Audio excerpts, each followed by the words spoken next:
everyone, you are welcome to NSC 409 Health Statistics class. I remain your facilitator, Dr. Elizabeth Joseph Shehu, and today we'll be looking at arithmetical operations permissible on scales of measurement. We have one objective, and that is to describe the arithmetical operations permissible on each scales of reference. Now, let me quickly mention this, that when you are asked to describe, that shows you have to define that concept and mention everything that you know about that concept before you start.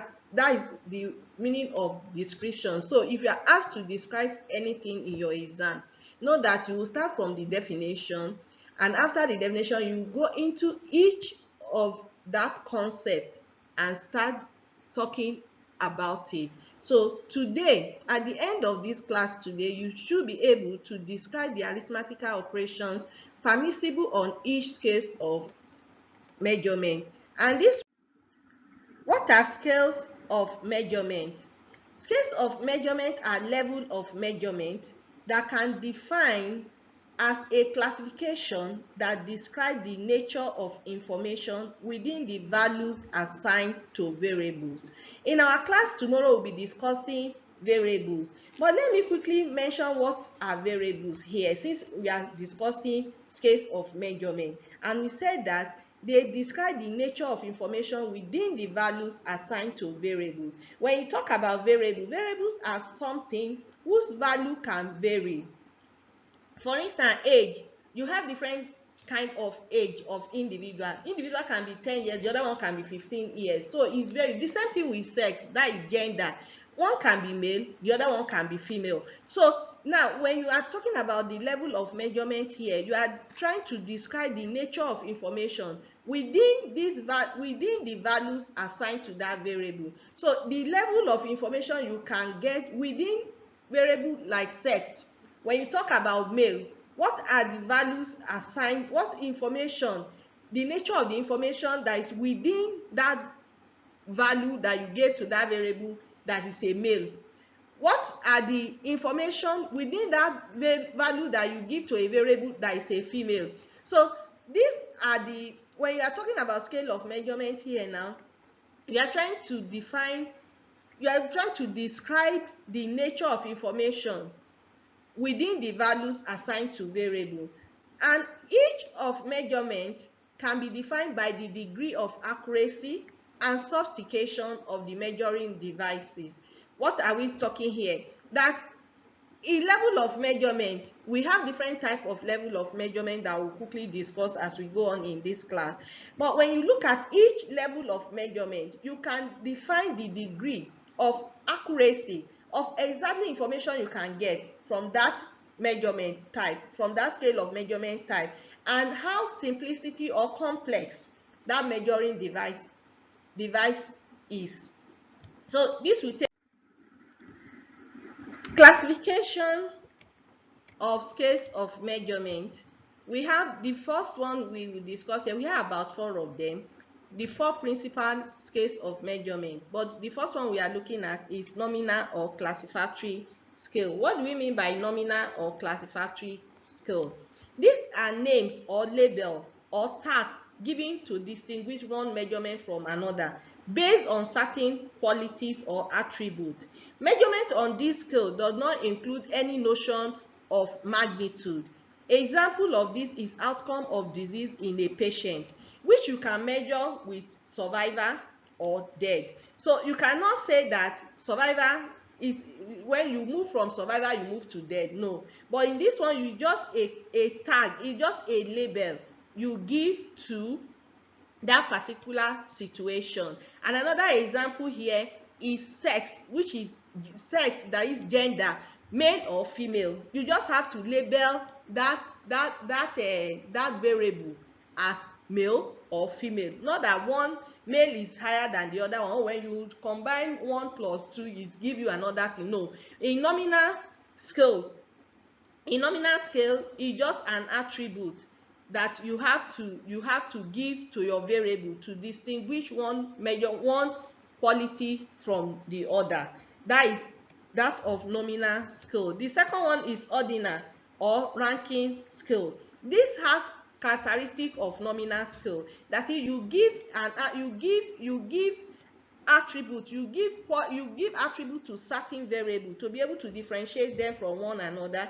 However, is implicit order relationship among the measurement. For instance, lack of proper food for nursing mother and children in a stricken area may be classified as critical, severe, moderate, or slight. Now, this one you can actually classify that one that is critical is more than the one that is severe, while moderate is lesser than that of severe. In ordinal or ranking scale, you can quantify how the magnitude that particular issue is. That is ordinal or ranking scale. Unlike the nominal, you just have to give name to that variable. You just have to classify them to be able to differentiate that A is different from B. Like the example we gave earlier as in sex.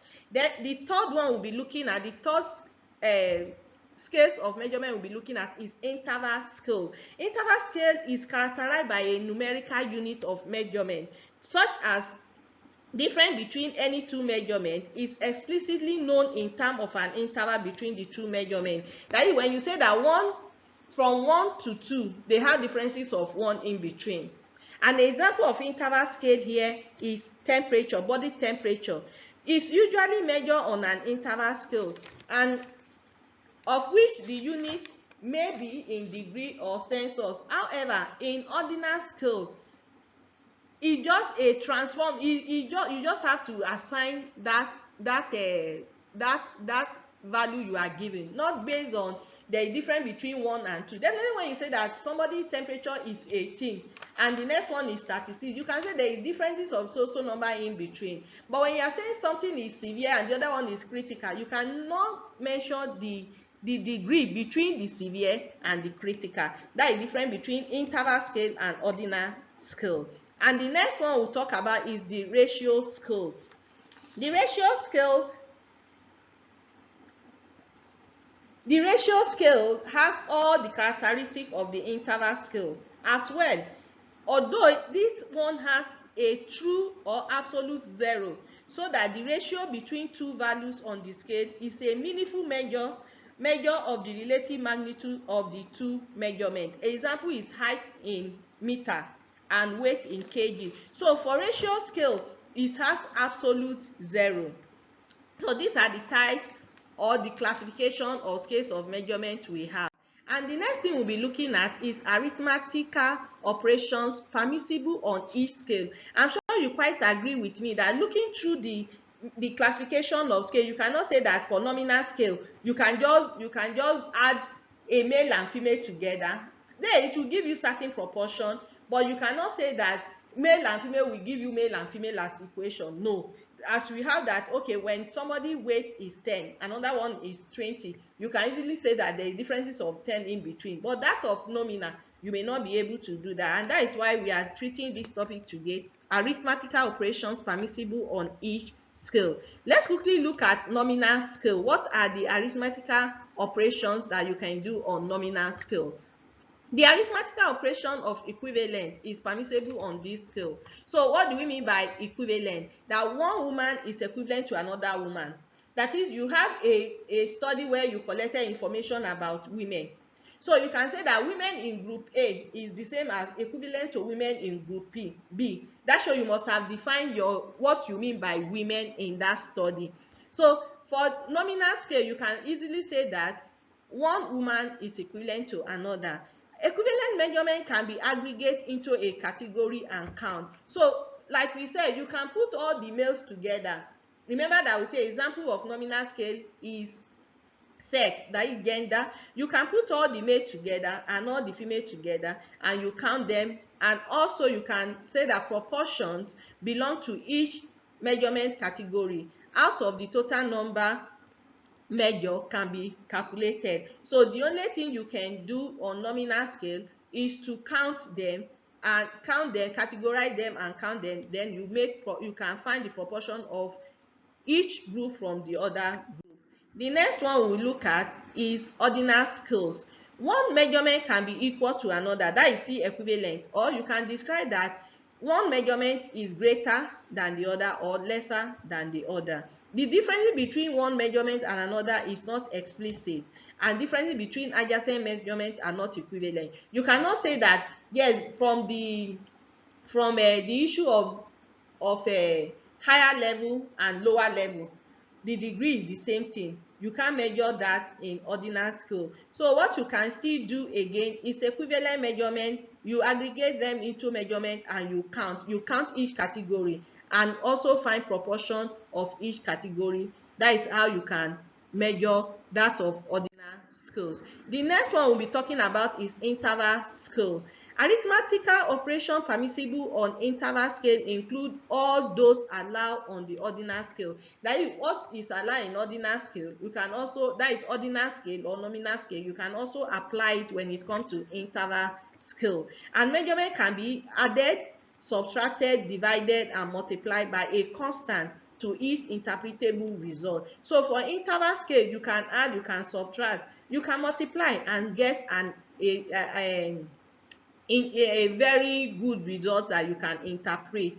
Then comparison between intervals on this scale is meaningful and is independent of the unit of measurement or the system assigning score. So when you talk about BMI, you can measure it, but you cannot start looking at the unit of measurement in between. Then the last one we'll be looking at here is the ratio scale. That is the one that, yes, you can maneuver any way you like to maneuver it and you get a meaningful result. All arithmetical operations are permissible and the ratio of any two measurements is meaningful and independent of the unit of measurement. I would like to say here that the main arithmetical operation we have, you talk about addition, subtraction, division, and multiplication. For ratio scale, you can apply everything to it.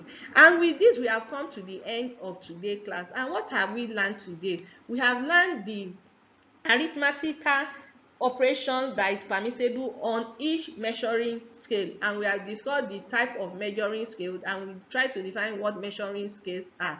In conclusion, head information you generated can be classified into any of the scale of measurement for analysis and interpretation of your data, for you to be able to make a meaningful conclusion from information you gather from the hospital or from your patient. And with this, we have come to the end of today.